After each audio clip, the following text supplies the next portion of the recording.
جہاں اس کی اپنی زندگی کی تمام تر خوشیاں اور سکون اسے مل رہا تھا۔ یہ ایک نئے سفر کا آغاز تھا، ایک ایسی محبت کا جو بچپن کے نکاح سے بندھی تھی اور اب جوانی کی دہلیز پر پروان چڑھ رہی تھی۔ عارش نے اس کا ہاتھ تھام کر اس کی ہتھیلی پر بوسہ دیا اور دھیمے سے بولا، ابھی تو شرارتوں کی سزا بھی باقی ہے بیگم، لیکن اب سزائیں کچھ الگ اور انوکھی ہوں گی۔ نمرا شرما کر ہنس دی اور اس کی ہنسی نے پورے کمرے کو ایک نئی زندگی بخش دی۔ محبت کی اس رت میں اب کوئی پابندی نہیں تھی، صرف ایک دوسرے کا ساتھ اور لامتناہی چاہت تھی۔ شادی کے بعد کی زندگی نمرا کے لیے خوابوں کی طرح تھی۔ عارش کا بدلا ہوا انداز، وہ محبت بھرے لمز اور وہ نگہبانی، نمرا کو اب حویلی کی دیواریں قید نہیں بلکہ تحفظ کا قلعہ لگتی تھیں۔ عارش نے اس قدر اسے محبت دی تھی کہ وہ اپنی پرانی شرارتیں اور ضدی پن بھول کر ایک سلجھی ہوئی لڑکی بننے کی کوشش کر رہی تھی۔ مگر ایک شام جب سورج افق میں ڈوب رہا تھا اور نمرا کمرے میں عارش کے آنے کا انتظار کر رہی تھی، اس کے فون کی اسکرین پر تانیہ کا نام چپکا۔ نمرا کے دل میں ایک کسک سی اٹھی۔ وہ تانیہ کی شادی میں نہیں جا سکی تھی، جس کا اسے دکھ بھی تھا، مگر عارش کے ناراضگی کا خوف اس سے کہیں زیادہ تھا۔ اس نے ہچکچاتے ہوئے کال اٹھائی۔ ہیلو نمرا، کیسی ہو تم؟ اتنے دن ہو گئے، نہ کوئی فون نہ کوئی خیر خبر۔ تانیہ کی آواز میں وہی پرانی اپنائیت تھی، مگر اس بار اس میں کچھ اصرار بھی تھا۔ میں ٹھیک ہوں تانیہ، بس شادی کی مصروفیات اور دادی کی طبیعت۔ تم سناؤ، تمہاری شادی کیسی رہی؟ نمرا نے دھیمے لہجے میں پوچھا۔ شادی بہت اچھی رہی، مگر تم نہیں آئیں تو کمی محسوس ہوئی۔ سنو نمرا، میں ابھی اپنے میکے آئی ہوں، اور صرف آج رات کے لیے۔ تم پلیز چپکے سے آ جاؤ نا، جیسے پہلے آنے کی کوشش کی تھی۔ دیکھو، ہمیں بہت ساری باتیں کرنی ہیں اور اس بار کوئی نہیں پکڑے گا، میں نے سب انتظام کر رکھا ہے۔ تانیہ نے وہی پرانا پلان دہرایا۔ نمرا کے ذہن میں فوراً ہی وہ رات گھوم گئی جب عارش نے اسے راستے میں پکڑا تھا اور دادی کے سامنے اس پر کتنا بڑا الزام لگایا تھا۔ اس نے ایک گہرا سانس لیا اور مضبوطی سے جواب دیا، نہیں تانیہ، اب میں وہ نمرا نہیں رہی، اب میری ایک پہچان ہے۔ میں اس کسی کی بیوی ہوں اور اس گھر کی عزت ہوں۔ میں عارش سے چھپ کر یا اسے دھوکہ دے کر کہیں نہیں آؤں گی۔ مجھے معاف کرنا، مگر اس طرح سے میں نہیں آ سکتی۔ تانیہ نے اسے بہت اکسانے کی کوشش کی، اسے بزدل بھی کہا، مگر نمرا اپنی بات پر قائم رہی۔ فون کرنے کے بعد نمرا کا دل بوجھل سا ہو گیا، ہاں، مگر اسے سکون تھا کہ اس نے صحیح فیصلہ کیا ہے۔ تھوڑی دیر بعد عارش کمرے میں داخل ہوا۔ اس نے نمرا کا اترا ہوا چہرہ دیکھا تو قریب آ کر اس کے بالوں کو پیار سے سہلایا۔ کیا ہوا نمرا، طبیعت تو ٹھیک ہے؟ نمرا نے ہمت جمع کی اور اسے سب سچ بتا دیا۔ عارش، ابھی تانیہ کا فون آیا تھا، وہ مجھے آج رات اپنے گھر بلا رہی تھی، ویسے ہی چھپ کر جیسے پچھلی بار بلایا تھا۔ مگر عارش کی آنکھوں میں ایک دم سردی اتر آئی، اس کے جبڑے سختی سے بھج گئے، مگر اس نے نمرا کا ہاتھ تھام کر اسے صوفے پر بٹھایا اور اس کے سامنے جھکا۔ تم نے کیا جواب دیا؟ اس نے سنجیدگی سے پوچھا۔ میں نے منع کر دیا عارش، میں نے کہہ دیا کہ میں اب آپ سے چھپ کر کوئی کام نہیں کروں گی، نمرا نے اس کی آنکھوں میں دیکھ کر کہا۔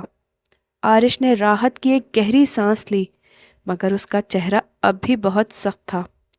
بہت اچھا کیا نمرا، اب میری بات ایک غور سے سنو۔ آج کے بعد تم تانیہ سے کوئی رابطہ نہیں رکھو گی، ابھی اسی وقت اس کا نمبر بلاک کر دو۔ نمرا ٹھٹک گئی، مگر کیوں عارش؟ وہ میری بچپن کی دوست ہے، مانا کہ اس کے باتیں بچپنے والی ہوتی ہیں، مگر نمبر بلاک کرنا یہ کچھ زیادہ نہیں؟ آخر وجہ کیا ہے؟ عارش چند لمحے خاموش رہا، پھر اس نے نمرا کی آنکھوں میں دیکھتے ہوئے کہا، وقت آنے پر وجہ بھی پتہ چل جائے گی، بس اتنا جان لو کہ وہ لوگ ہمارے دوست نہیں بلکہ وہ لوگ ہماری جڑیں کاٹنا چاہتے ہیں۔ عارش، مجھے بتائیں تو صحیح، تانیہ نے ایسا کیا کیا ہے؟ نمرا نے اصرار کیا۔ عارش کا غصہ بھی اب ضبط سے باہر ہو رہا تھا۔ نمرا، تم جانتی ہو جس رات تم گھر سے نکلی تھی اس رات کیا ہوا تھا؟ ان لوگوں نے، یعنی تانیہ کے بھائیوں اور گھر والوں نے پورا منصوبہ بنایا تھا کہ جیسے ہی تم ان کے گھر پہنچو گی وہ پولیس کو بلا لیں گے یا محلے والوں کو اکٹھا کر لیں گے۔ وہ یہ ثابت کرنا چاہتے تھے کہ حویلی کی بیٹی آدھی رات کو ان کے گھر پناہ لینے آئی ہے۔ وہ اس دشمنی کا بدلہ تمہاری عزت اچھال کر لینا چاہتے تھے۔ نمرا کا رنگ بخ ہو گیا۔ نہیں عارش، یہ آپ کیا کہہ رہے ہیں؟ تانیہ تو میری بیسٹ فرینڈ تھی۔ عارش نے تلخی سے مسکرا کر کہا، تمہاری بیسٹ فرینڈ نے تمہیں اس لیے بلایا تھا تاکہ اپنے خاندان کا وہ کیس جیت سکیں جو زمینوں پر چل رہا ہے۔ وہ کسی بھی طرح حویلی کی ساکھ کو خاک میں ملانا چاہتے تھے۔ تم جانتی ہو نمرا، اگر ایک لڑکی حویلی سے ایک رات بھی باہر رہے تو لوگ اس کی پاک دامنی پر کیسے کیسے سوال اٹھاتے ہیں۔ وہ تمہیں بدنام کر کے ہمیں جھکانا چاہتے تھے۔ اس رات اگر میں تمہیں راستے میں نہ پکڑتا تو آج تم تماشا بن چکی ہوتی۔ نمرا کے پیروں تلے زمین نکل گئی۔ اسے وہ ساری باتیں یاد آنے لگیں جو اس نے فون پر کہی تھیں۔ دروازہ لاک کر دینا، کھڑکی سے آنا، صبح ہونے سے پہلے واپس چلی جانا۔ وہ اسے بچا نہیں رہی تھی بلکہ اسے پھنسا رہی تھی۔ نمرا کی آنکھوں سے آنسو بہنے لگے۔ اسے اپنی بے وقوفی پر غصہ آ رہا تھا۔ اس نے تھر تھراتے ہاتھوں سے فون اٹھایا اور تانیہ کا نمبر نکالا۔ تمہیں اب بھی لگتا ہے کہ وہ تمہاری دوست ہے؟ عارش نے پوچھا۔ نمرا نے جواب دینے کی بجائے فوراً نمبر بلاک لسٹ میں ڈال دیا اور فون دور پھینک دیا۔ پھر وہ پھوٹ پھوٹ کر رونے لگی۔ عارش نے اسے اپنے سینے سے لگا لیا۔ شکر ہے خدا کا عارش، آپ نے مجھے بچا لیا۔ میں کتنی پاگل تھی، میں اس سانپ کو آستین میں پال رہی تھی، وہ سسکیاں لیتے ہوئے بولی۔ عارش اس کی کمر سہلائے۔ رونا بند کرو نمرا، اب تم محفوظ ہو۔ تم میری بیوی ہو اور میری زندگی کی سب سے قیمتی چیز ہو۔ میں اپنی جان تو دے سکتا ہوں مگر تمہاری عزت پر کبھی آنچ نہیں آنے دوں گا۔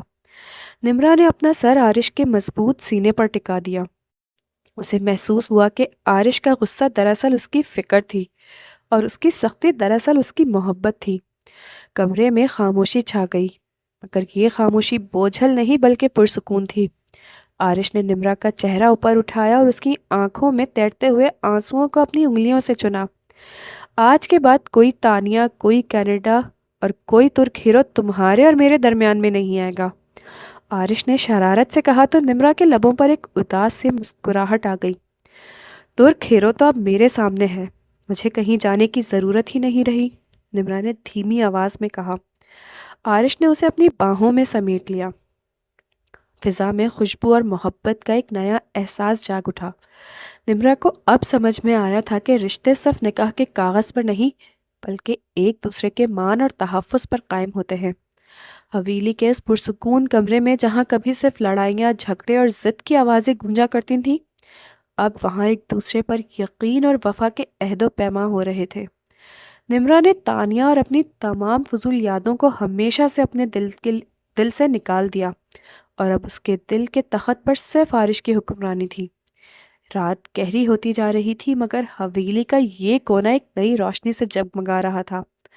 عارش نے نمرا کا ہاتھ تھام کر اسے یقین دلایا کہ وہ کبھی اسے اکیلا نہیں چھوڑے گا، اور نمرا نے بھی خاموشی سے عہد کیا کہ وہ کبھی اپنے شوہر کا مان نہیں